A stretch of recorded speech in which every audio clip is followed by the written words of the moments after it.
चलो, एक नया चैप्टर है हमारी रीजनिंग का और बहुत ही इंटरेस्टिंग चैप्टर है। इस चैप्टर को क्या बोलते हैं? ये टफ नहीं है, बहुत आसान चैप्टर है। मैं जितना पढ़ाऊंगा एग्जाम में उससे बाहर एक भी क्वेश्चन नहीं आएगा। अब ब्लड रिलेशन का मतलब क्या है? ब्लड रिलेशन का मतलब होता है खून वाले रिश्ते, जो आपस में खून करते हैं, वही। शाबाश। तो ब्लड रिलेशन का मतलब है जो फैमिली में रिलेशंस होती है उनके बारे में। अब ब्लड रिलेशन में दोस्त आएंगे, ब्लड रिलेशन में दोस्त नहीं आएंगे, और ब्लड रिलेशन में हमसाए भी नहीं आएंगे। ब्लड रिलेशन में हमारी रिलेशनशिप के बंदे आ जाएंगे। अब हमारी रिलेशनशिप में कौन कौन आता है? मैं हूं, मेरे पेरेंट्स हैं, मेरे सिबलिंग्स हैं। आई बात समझ? ठीक है, मेरे बच्चे हैं, वो वाली सारी चीजें आ जाएंगी। अब इसमें डिफरेंट टाइप्स ऑफ क्वेश्चंस पूछे जाते हैं। सबसे पहले हम देखेंगे इसमें कौन कौन सा टाइप ऑफ क्वेश्चन पूछा जाता है। फर्स्ट टाइप ऑफ क्वेश्चन जो ब्लड रिलेशन में पूछा जाता है उसको बोलते हैं jumbled up description. Description given होगा फैमिली का, लेकिन वो जंबल करके होगा। उसका मतलब क्या हुआ? कुछ इस शेप में लिख के होगा। ए, ये एग्जाम्पल नहीं लिखना, बस आप वो लिखो, A is brother of B, ऐसे लिख के होगा कुछ। B is sister of C, C is son of D, D is wife of E. फिर क्वेश्चन बोलेगा how is E related to A, कुछ भी। आई बात समझ? तो ऐसे हमारे क्वेश्चंस जो है इनको क्या बोलते हैं? ब्लड रिलेशन के जंबल्ड अप वाले क्वेश्चंस। अब इन जंबल्ड अप डिस्क्रिप्शन में क्या होगा? ए की रिलेशन बी के साथ गिवन होगी, बी की रिलेशन, अब जरूरी नहीं है ए बी सी होगा, कभी राम श्याम मोहन सोहन कुछ ऐसा भी लिख के हो सकता है। तो ऐसे वाले क्वेश्चंस को हम क्या बोलते हैं? Jumbled up description. इनको सॉल्व कैसे करना है आगे चेक करते हैं।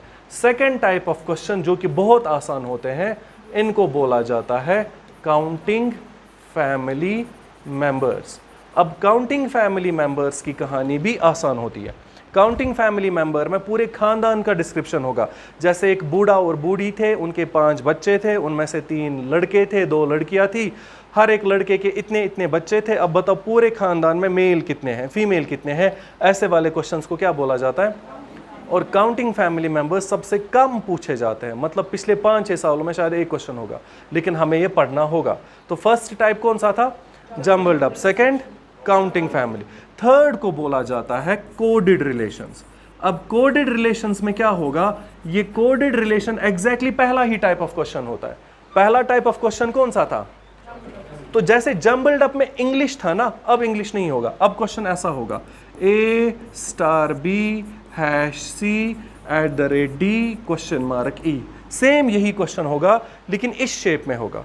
और क्वेश्चन ऊपर ही मेंशन करेगा एट द रेट का मतलब सन है, इनटू का मतलब ब्रदर है, एट स्टार का मतलब कुछ ऐसा है। समझ आया? तो ये सेम ऐसा ही क्वेश्चन होता है। जंबल्ड अप में इंग्लिश में क्वेश्चन होगा, कोडेड रिलेशन में यही क्वेश्चन कोड्स में होता है। फिर फोर्थ टाइप ऑफ क्वेश्चन सबसे इंपॉर्टेंट होता है और मैक्सिमम बच्चों को इसी में प्रॉब्लम होती है और यही सीखने की चीज होती है।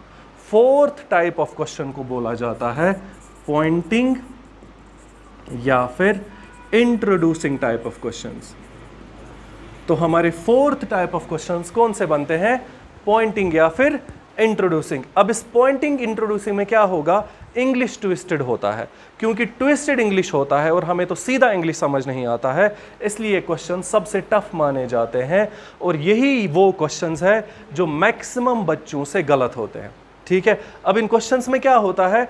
पॉइंट करते हैं हम किसी की तरफ। जैसे वहां एक लड़का था, उसकी तरफ इशारा करते हुए मैंने कहा ये जो है ना, ये मेरे दादाजी के पोते का बाप है। बताओ मेरा क्या लगा? आई बात समझ? मैंने उर्दू किया, ये कौन है? मेरे दादाजी के पोते का बाप। अब ये मेरा क्या लगा? बताओ। वो लड़का जो है ना, मेरे दादाजी के पोते का बाप है, बताओ वो कौन है? मेरा। ये मेरा भाई है फिर, या मैं ही हूं? ठीक है, तो ऐसे क्वेश्चंस पूछे जाएंगे। मेरे दादाजी का पोता कौन हुआ? मैं। और मेरा बाप कौन हुआ? मेरा पापा। तो वो बंदा मेरा पापा था। आई बात समझ? ऐसे क्वेश्चंस पूछेंगे। शुक्र करो मैंने उर्दू किया, अगर मैं इंग्लिश करता ना ये क्वेश्चंस टफ बन जाते। आई बात समझ? तो सेम ऐसे ही क्वेश्चन, मेरे दादाजी के पोते का बाप, ये तो उर्दू बोला, वैसे ही क्वेश्चंस कहाँ पूछेंगे? इधर, लेकिन इंग्लिश में होंगे। आई बात समझ? उसकी तरफ इशारा करते हुए मैंने कहा, या इंट्रोड्यूसिंग का मतलब हुआ, यहाँ अब एक लड़का आया, मैंने बोला ये जो लड़का है ना, ये dash dash dash dash dash है, अब बताओ ये मेरा क्या लगा? समझ आया? या कभी कभी फोटो की तरफ इशारा करते हुए मैंने कहा, ये जो फोटो में बंदा है ना, ये मेरे डैश डैश का डैश डैश है। समझ आई? तो ये ऐसे क्वेश्चंस हमारे पूछे जाएंगे, ट्विस्टेड इंग्लिश होगा, और क्योंकि ट्विस्टेड इंग्लिश होता है तो बच्चों को उसमें प्रॉब्लम होती है समझने में। एक लास्ट टाइप ऑफ क्वेश्चन होता है जिसको बोलते हैं ब्लड रिलेशन पजल। अब ब्लड रिलेशन पजल में क्या होगा, एक क्वेश्चन नहीं आता है इधर, यहाँ एक साथ 3 या 5 क्वेश्चन आते हैं। पजल की शेप में क्वेश्चन गिवन होता है, और यूजुअली नीचे या तो 3 क्वेश्चंस होते हैं या फिर 5 क्वेश्चंस होते हैं। अब मैं आपसे ये कह रहा हूं कि इस ब्लड रिलेशन में हमें कौन कौन सा टाइप ऑफ क्वेश्चन पढ़ना है। हम एक एक करके टाइप्स ऑफ क्वेश्चंस पढ़ेंगे, लेकिन इन क्वेश्चंस को सॉल्व करने के लिए पहले वाले 3 और इसके लिए हमें और एक चीज सीखनी होगी, जिस चीज को बोलते हैं फैमिली ट्री। क्या बोलते हैं? Family tree. फिलहाल मैंने आपको क्या समझाया कि हमसे एग्जाम में कौन कौन सा टाइप ऑफ क्वेश्चन पूछा जाएगा। तो इस चैप्टर को हमें 5 अलग अलग हेडिंग्स में पढ़ना पड़ेगा, लेकिन उस पढ़ने से पहले हमें पहले क्या देखना पड़ेगा कि हम फैमिली ट्री कैसे बनाएं। हम फैमिली ट्री बना रहे हैं, हम मतलब हम बना रहे हैं। कुछ बुक्स अलग पैटर्न से फैमिली ट्री बनाते हैं, कुछ बुक्स हमारे पैटर्न से फैमिली ट्री बनाएंगे। तो आपकी मर्जी है जिसको भी फॉलो करना है, लेकिन फिलहाल अगर आप पहली बार पढ़ रहे हो तो जैसे मैं फैमिली ट्री बना रहा हूं आप भी वैसे ही बनाओगे। अब हमें क्या करना है फैमिली ट्री में, क्वेश्चन पढ़ते पढ़ते अगर मुझे कंफर्म हुआ कि वो बंदा क्या है तो मैं उसको डब्बा बनाऊंगा। कुछ बुक्स मेल को प्लस बनाती है, फीमेल को माइनस, लेकिन बेहतर है आप ऐसे ही चलो। समझ आया? तो अगर मुझे कंफर्म हुआ वो क्या है मेल, तो मैं क्या बनाऊंगा? डब्बा। तो फैमिली ट्री बनाने के लिए मेल को क्या बनाएंगे? डब्बा। और अगर मुझे कंफर्म हुआ वो क्या है फीमेल, तो मैं उसको बनाऊंगा सर्कल। तो हम रिप्रेजेंट करेंगे मेल को डब्बे से और फीमेल को सर्कल से। उसके बाद अगर मुझे पता चला कि वो मैरिड है, मतलब कपल है, अगर मुझे कंफर्म हुआ कि उन दोनों ने क्या की है शादी, तो मैं उन दोनों के बीच प्लस यूज करूंगा। समझा? तो अगर दोनों ने शादी की है हम उन दोनों के बीच क्या यूज करेंगे? प्लस। और अगर मुझे कंफर्म हुआ कि वो आपस में भाई बहन है, मतलब सिबलिंग्स है, तो मैं उन दोनों के बीच माइनस यूज करूंगा। तो प्लस से हमें कपल रिप्रेजेंट हो जाएगा, माइनस से हमें सिबलिंग्स रिप्रेजेंट होगी। एक लास्ट चीज, अगर मुझे कंफर्म होगा कि वहां जनरेशन गैप है, अब वो क्या होता है अभी समझाता हूं। अगर मुझे क्या कंफर्म हुआ तो जनरेशन गैप, हम एक बड़ी लाइन ड्रॉ करेंगे, ऊपर वाले को रखेंगे ऊपर वाली जनरेशन में, नीचे वाले को रखेंगे नीचे वाली जनरेशन में। अब वो ऊपर की जनरेशन क्या हुआ और नीचे की जनरेशन क्या हुआ उसको मैं समझाता हूं। ठीक है? अब हम क्या पढ़ रहे हैं? Blood relation. ब्लड रिलेशन के मैक्सिमम क्वेश्चंस, ये जो टफ वाला था ना, ये इसको हम शॉर्टकट से पढ़ेंगे। इस टाइप के लिए हमें फैमिली ट्री की जरूरत नहीं है। पॉइंटिंग इंट्रोड्यूसिंग के लिए हम शॉर्टकट से क्वेश्चंस को सॉल्व करेंगे, लेकिन बाकी 4 मेथड्स, बाकी 4 टाइप ऑफ क्वेश्चंस के लिए हमें क्या बनाना पड़ेगा? Family tree. और फैमिली ट्री कैसे बनाएंगे? अगर मुझे कंफर्म हुआ मेल है तो डब्बा बनाएंगे, फीमेल है तो सर्कल, अगर कपल होंगे शादीशुदा होंगे तो प्लस, उनके बीच प्लस डालेंगे, अगर वो सिबलिंग्स होंगे तो उनके बीच माइनस, और अगर जनरेशन गैप होगी तो क्या करेंगे? ऊपर वाले को ऊपर वाली जनरेशन में रखेंगे, नीचे वाले को। अब इस चीज का मतलब क्या है वो हम समझेंगे। ठीक है? अब यहां समझो ध्यान से, ये मैं हूं, बताओ मेरी जनरेशन में और कौन आएगा? मेरी जनरेशन में मेरे भाई बहन आएंगे, मतलब मेरे सिबलिंग्स आएंगे, और मेरे सारे कजन्स आएंगे। बात समझ आई? अब मैं भी मेरा चचेरा भाई मेरे पापा की एज का होगा, लेकिन वो एक्सेप्शन है। यहां रीजनिंग सिंपल होता है। तो कजन किसकी एज के होते हैं? हमारी एज के। तो हमारी एज ग्रुप में ही सारे कजन्स आ जाएंगे। आई बात समझ? और कौन आएगा? शाबाश। तो हमारी मतलब वाइफ या हस्बैंड भी हमारे ही जनरेशन के होंगे। आई बात समझ? तो हमारा जो पार्टनर होगा वो भी क्या होगा? हमारी जनरेशन का। हमसे ऊपर वाली जनरेशन में कौन है? हमारे पेरेंट्स, ठीक है। तो हमारे ऊपर वाली जनरेशन में हमारे पेरेंट्स हैं, सिबलिंग्स के भी पेरेंट्स मेरे ही पेरेंट्स हुए, कजन्स के पेरेंट्स कौन हुए, अंकल या फिर आंट। अब मसला हुआ अंकल कौन है और आंट कौन है। अंकल कौन हुआ, अंकल 4 होते हैं। हम उर्दू में तो 4 के लिए अलग 4 वर्ड्स यूज करते हैं, जैसे चाचू अलग हुआ, पूफी का हस्बैंड पूफा अलग हुआ, मामू हुआ अलग, और मासी का हस्बैंड मौसा हुआ अलग। तो हम बोलते हैं पापा वाले साइड के 2 अंकल है, मम्मा वाले साइड के 2 अंकल है। हम उर्दू में 4 वर्ड्स अलग अलग यूज करते हैं, लेकिन इंग्लिश में सबको अंकल ही बोला जाएगा। तो अंकल 4 है। पापा वाले 2 साइड के अंकल कौन कौन है, पापा वाले साइड के 2 अंकल कौन कौन है, चाचू और पूफी का हस्बैंड। आया समझ। मम्मी वाले साइड के 2 अंकल कौन कौन है, मामू और मासी का हस्बैंड। वैसे ही आंट इंग्लिश में आंट है, लेकिन हमारे यहाँ आंट के 4 मतलब है। पापा वाले साइड के 2 आंट कौन कौन है, पूफी और चाची, और मम्मा वाले साइड के 2 आंट कौन है, मासी और मामी। समझ आया। अब अगर पापा वाला साइड का अंकल होगा तो पैटर्नल अंकल बोलते हैं, मम्मी वाले साइड की अंकल होगा तो मैटरनल। तो मम्मा वाले साइड का मैटरनल हुआ, पापा वाले साइड का पैटर्नल। फिर इनके पेरेंट्स को क्या बोलेंगे, पेरेंट्स इन लॉ।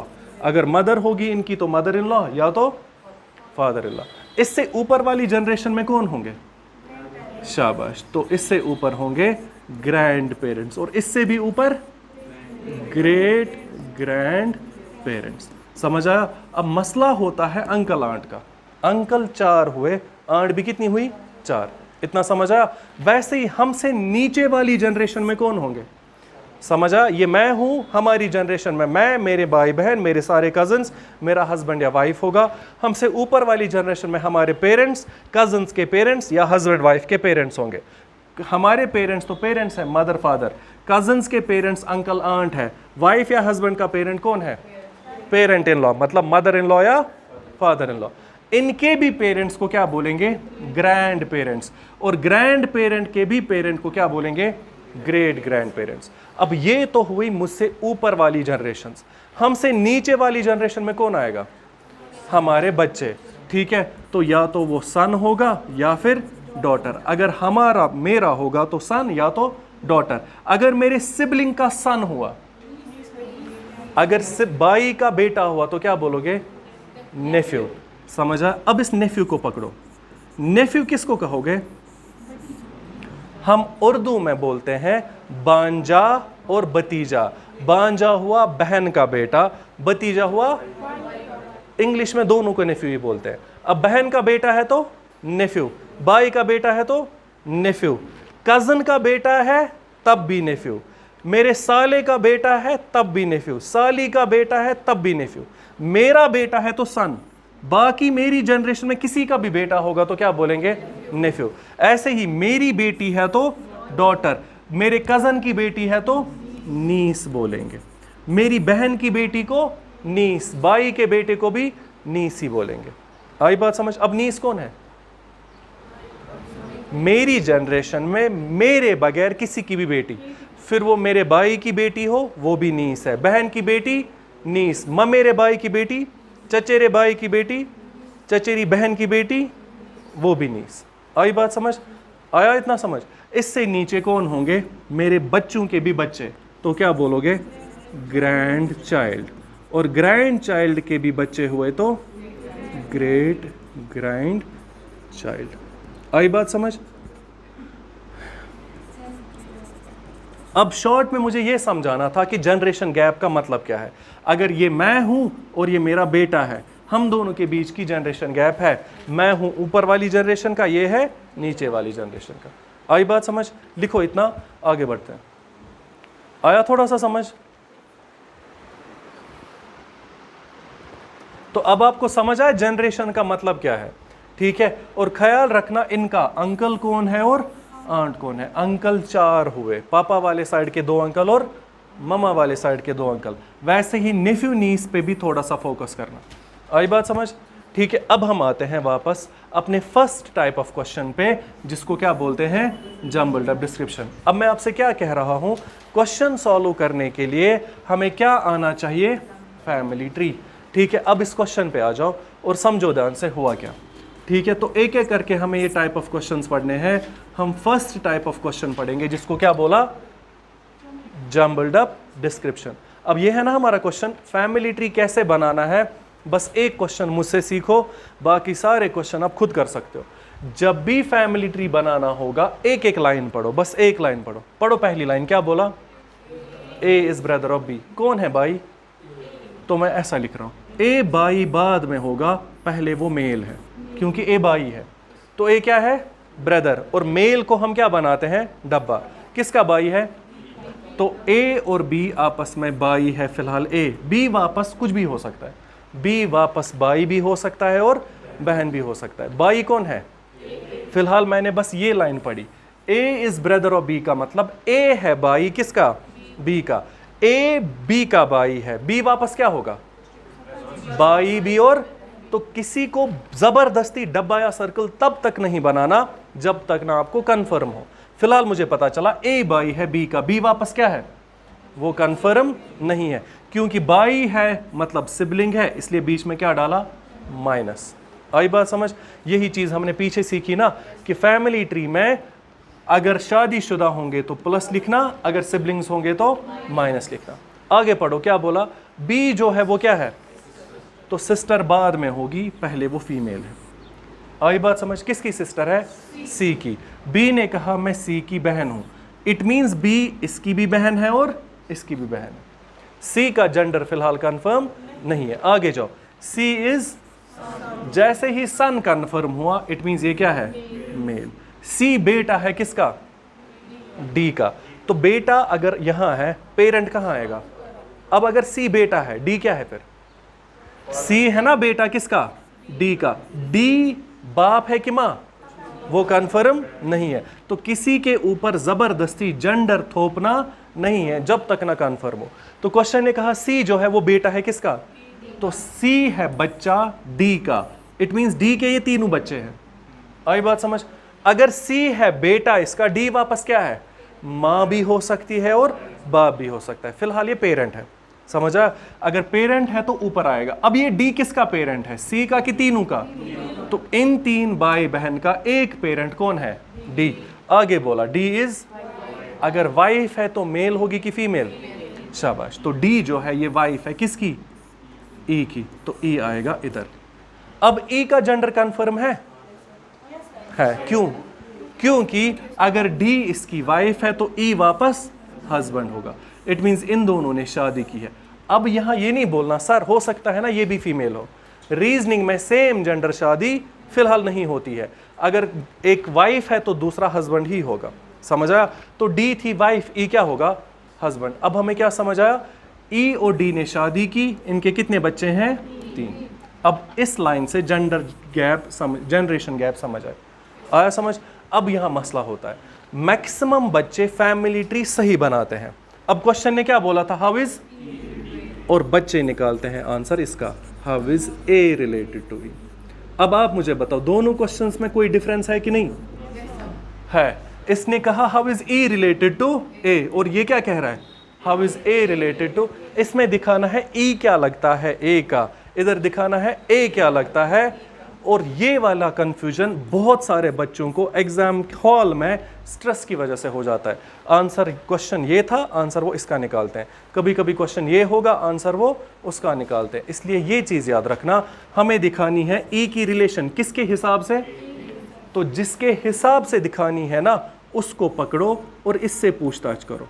हमें क्या देखना है, ई की रिलेशन किसके हिसाब से, ई की रिलेशन किसके साथ, जिसके साथ रिलेशन देखनी है ना उससे बात करो, उससे पूछो ई तुम्हारा क्या लगता है।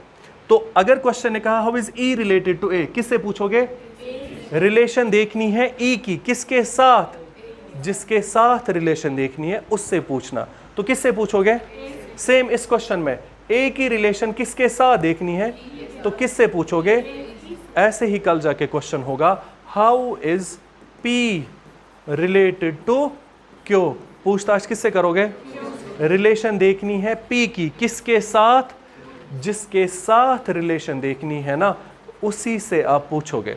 अब इस क्वेश्चन में देखो ई क्या लगता है किसका, ए का, तो किससे सुनोगे कहानी, ए से। ए बोलेगा ये मेरी माँ है, ये मेरा फादर है। तो इस क्वेश्चन का आंसर क्या है? फादर। तो अगर क्वेश्चन ने पूछा how is E related to A, answer क्या है? फादर। अब जरा ये क्वेश्चन सॉल्व करो, how is A related to, किससे पूछोगे? ई बोलेगा मैंने इसके साथ शादी की और इसके ये बच्चे हैं, इट मीन्स ये मेरा बच्चा है और ये बच्चा मेल है, इसलिए आंसर क्या आएगा? सन। मैं फिर से कह रहा हूं, कभी कभी इससे भी कॉम्प्लिकेटेड फैमिली ट्री बन जाता है और बच्चे एग्जैक्टली फैमिली ट्री सही बनाते हैं। फिर जाना था पी टू क्यू, वो क्या जा रहे हैं? Q to P. इसलिए जिसकी रिलेशन देखनी है ना उससे नहीं, जिसके साथ रिलेशन देखनी है उसी से पूछताछ कर लेना। समझ आया? अब यहां दो चीजें याद रखनी है। एक ये, जैसे ही हमने ए इज ब्रदर ऑफ बी बनाया था तो हमने बोला था ए भाई है किसका? बी का जेंडर क्या है? जब तक ना इसका जेंडर कंफर्म होगा जोर जबरदस्ती किसी के ऊपर जेंडर नहीं डालना। लेकिन फिर इस क्वेश्चन में देखा डी इज वाइफ ऑफ ई, अगर डी है वाइफ, ई क्या होगा? वो तो कॉमन सेंस से समझ आया था। ठीक है, अब ये बहुत आसान क्वेश्चन है, मैं फिर से कह रहा हूं, हम आगे जाके 4 या 5 क्वेश्चन मैक्सिमम करेंगे इस टाइप के। 5 क्वेश्चन के बाद अब आप एसएसबी क्या, एसएससी क्या, आईएएस, केएस, यूपीएससी, जिस भी लेवल का ब्लड रिलेशन वाला क्वेश्चन देखना होगा आप वो आराम से आधे मिनट में सॉल्व कर सकते हो। ये क्वेश्चन टफ नहीं होते हैं, आपको सिर्फ और सिर्फ समझना है कि मैं फैमिली ट्री कैसे बनाऊं। समझा? लिखो इतना, एक क्वेश्चन लिखते हैं इसके बाद। तो आपका काम क्या है? फैमिली ट्री बनाना। फैमिली ट्री कैसे बनाओगे? एक एक लाइन पढ़ो, एक एक लाइन में फैमिली ट्री बनाते रहो। समझ आया? आई बात समझ? कंफ्यूजन?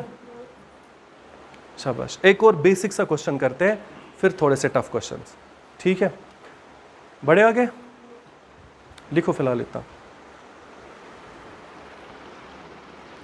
चलो लिखो क्वेश्चन। हाँ, एक और बेसिक सा क्वेश्चन, फिर टफ पे आते हैं। P is sister of Q. P is sister of Q and married to A. P is, इसमें कुछ सीखोगे, इंपॉर्टेंट है। P is sister of Q and married to A. M is brother of N.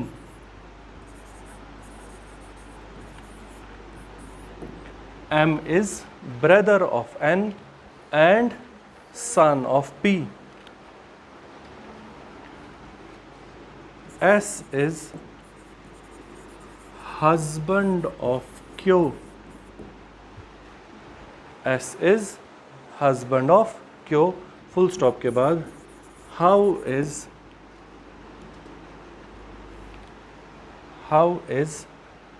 M related to S?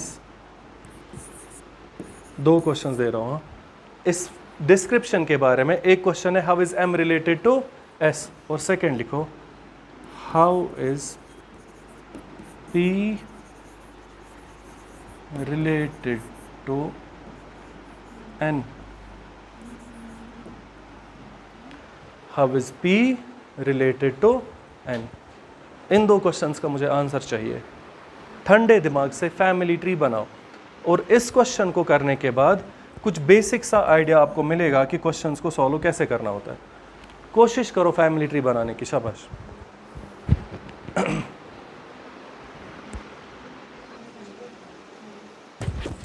शाबाश, बोलो answer. Neiphiu and mother. किसी का answer father आ रहा है? आया फादर? शाबाश। ये नहीं है टफ, लेकिन अकल यूज करो कि हो क्या रहा है। ठीक है, अब क्वेश्चन ने पहली लाइन में क्या बोला? P is sister of Q। अब समझो ध्यान से, P जो है ना ये सिस्टर है किसकी? Q की। P क्यों की सिस्टर है तो फीमेल होगी। Q का जेंडर फिलहाल कंफर्म। आगे बोला एंड मैरिड टू A। किसने शादी की है A के साथ? एंड का मतलब क्या है? एंड Q है कि P? एंड का मतलब वही जिसकी कहानी चल रही थी। कहानी किसकी चल रही थी? तो P जो है सिस्टर ऑफ Q है और है मैरिड टू A। तो P ने शादी की है किसके साथ? A के साथ, क्योंकि P फीमेल थी और जब इसने A के साथ शादी की तो A क्या होगा? मेल। तो इन दोनों ने की है शादी और इस पी का एक सिबलिंग है क्यू। आया समझ? क्यू का जेंडर क्या है वो कंफर्म नहीं है। आगे जाओ, M is brother of N. अब सुनो ध्यान से, एम क्या है भाई किसका? कहां है एम और एन? कहीं नहीं। जब तक ना कहीं पे कनेक्शन होगा तब तक दाएं बाएं ऊपर नीचे किसी को फोर्सफुली पुट नहीं करना, समझा? इसलिए हम अलग लिखेंगे, M is brother of, M जो है ये ब्रदर है किसका? मैं फिर से कह रहा हूं, ये गलती करते हैं बच्चे, M is brother of N को या तो यहां लिखेंगे या तो यहां या तो यहां या तो यहां। जब तक ना कन्फर्म हो, किसी को जोर जबरदस्ती जेंडर नहीं डालना, किसी को जोर जबरदस्ती किसी के दाएं बाएं ऊपर नीचे नहीं लाना है। M is brother of N, फिर क्या बोला? एंड सन ऑफ, कौन है सन ऑफ पी? एम जो है वो पी का बेटा है, तो एम का बेटा है कौन? एम है बेटा किसका?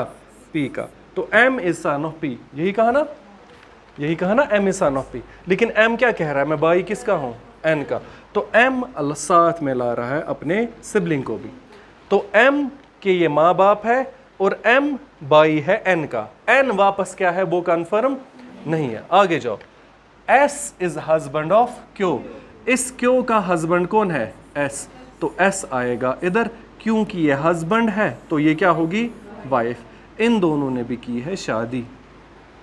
उसका मतलब पी और क्यू दो बहनें थी, पी और क्यू दो बहनें थी। पी वाली ने ए के साथ शादी की, क्यू ने एस के साथ शादी की। पी ने जब ए के साथ शादी की, इनके दो बच्चे हुए, एक है बेटा एन, एक है बच्चा एन, जिसका जेंडर कंफर्म नहीं है। बस ये बनेगा फैमिली ट्री। अब मैं आपसे कह रहा हूं, जिसकी रिलेशन देखनी है उससे नहीं, जिसके साथ रिलेशन देखनी है उससे पूछो। How is M related to, किससे पूछोगे? एस से पूछोगे, एम तुम्हारा क्या लगता है? एस बोलेगा मैंने क्यू के साथ शादी की, क्यू की बहन है कौन? पी। तो एस बोलेगा ये मेरी वाइफ है, ये मेरी साली है, ये मेरी साली का बेटा है, मतलब नेफ्यू है। तो इसका आंसर नेफ्यू है। समझ आया? अब नेक्स्ट क्वेश्चन में, how is P related to, किससे पूछोगे? एन से। एन को बोलो पी तुम्हारा क्या लगता है? एन बोलेगा मुझे अपना नहीं पता मैं क्या हूं, क्योंकि मुझे अपना जेंडर कंफर्म, ये मेरा और ये मेरे भाई की माँ है, मतलब मेरी भी माँ है। तो आंसर क्या है? मदर। पी जो है ना वो फीमेल है, तो वो फादर कहाँ से बनेगी? पी मदर है। कोई प्रॉब्लम नहीं, ऐसा हो जाएगा एग्जाम में भी। हम सीख रहे हैं तो सीखो, कोई इशू नहीं है।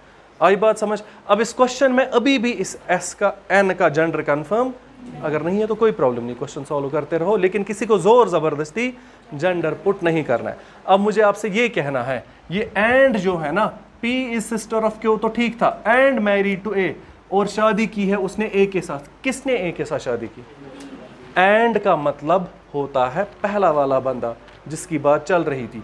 तो एंड का मतलब क्या है? First person. इस सेंटेंस में जो पहला वाला बंदा था उसी की बात चल रही थी, एंड के टाइम उसी की बात कंटिन्यू चलती है। ये वाला क्वेश्चन समझ आया? एक और क्वेश्चन करोगे? लिखो। नेक्स्ट क्वेश्चन ये एग्जाम में पूछा है, इसलिए ध्यान से, ये है क्वेश्चन। हाँ,